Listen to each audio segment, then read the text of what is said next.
So I've been following a few different game developers on Twitter, and I noticed Neon Abyss being promoted with a link to a public demo.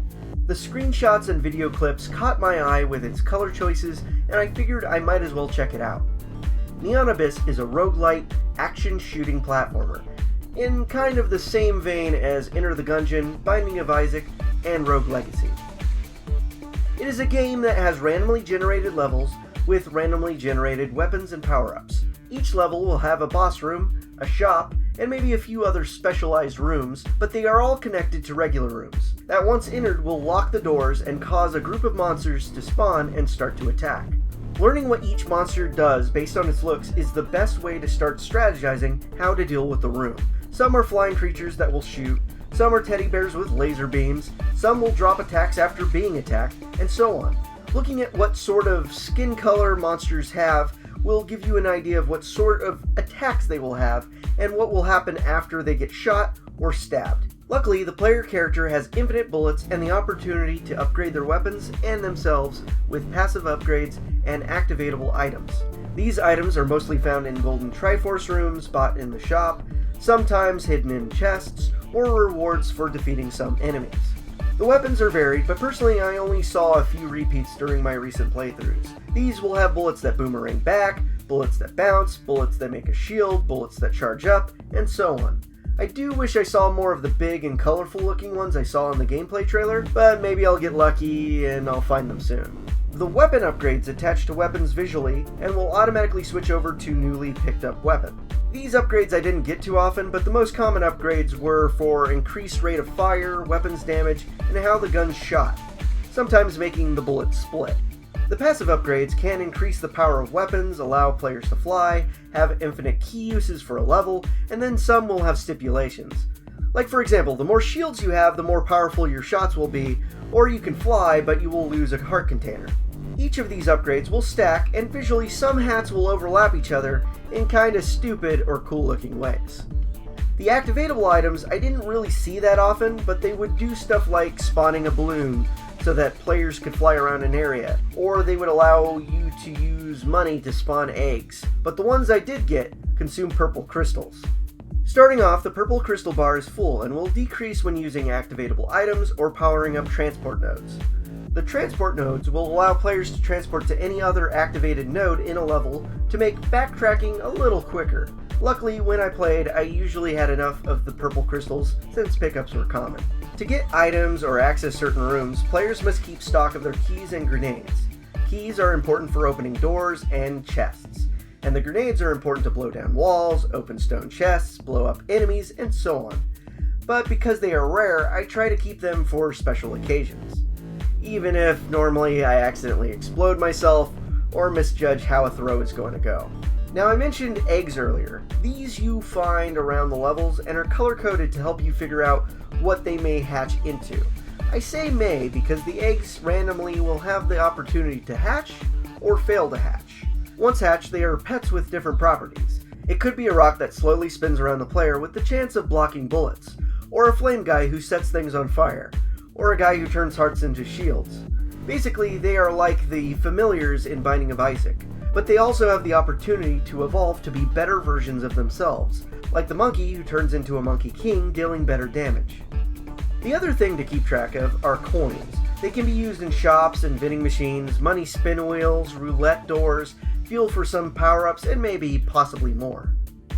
Essentially, the game's difficulty curve is based on experience from playing the game for hours, and also the random drops, as I have had multiple runs where I was stuck with the base weapon and not much to show for it, making it so I'd die pretty early on due to how long it was taking to take down enemies' health.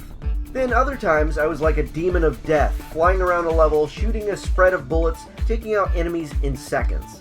But that's how the roguelite genre works. When you die, or when you pause, there is a code for a seed. Basically, if you wanted to try the run again, you have the opportunity to plug that into a machine before jumping into the abyss, allowing a player a chance to possibly redeem themselves.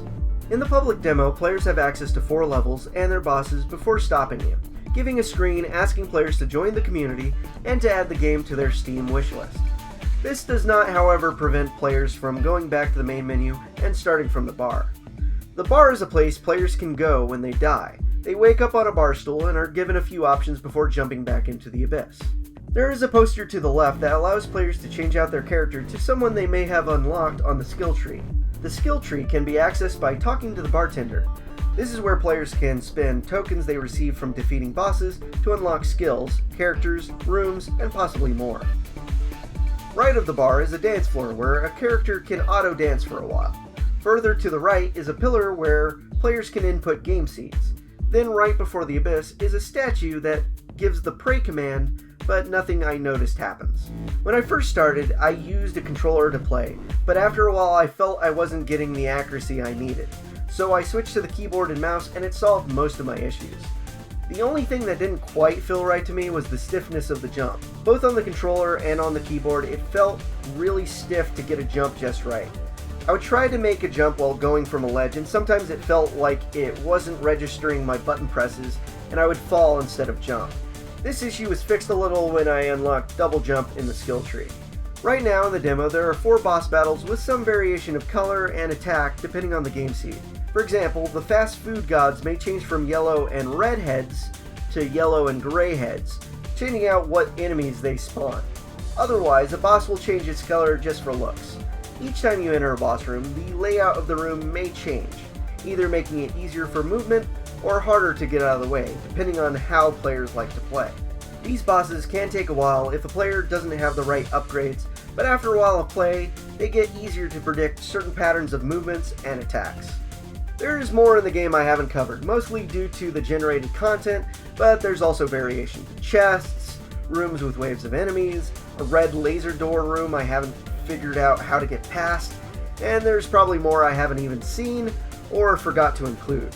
I know that I saw on the skill tree a piano room, but the promotional info says there is or will be piano performances, dance competitions, fight clubs, and much more. The Neon Abyss public demo development build version from May 27th, 2019 has caught my attention. I usually dabble in roguelike games from time to time, but nowadays games in the genre need to have a certain style or gameplay that stands out from the crowd. The visual style certainly has that down lock for me, as that is what initially caught my eye before even knowing what the game was about.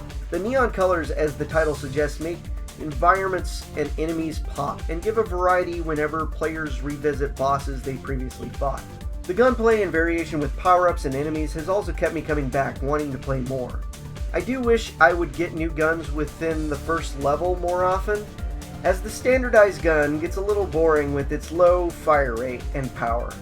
But again, that's part of the genre, and I must adapt or restart to make myself happier.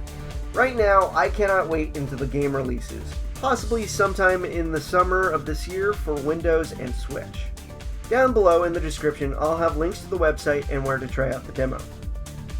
Thanks for watching. Any comments, likes, or dislikes on this video, or any of my other videos would be appreciated. By clicking these annotations, you can check out some of my other reviews. Also, if you want to get in contact with me, message me on YouTube or Twitter.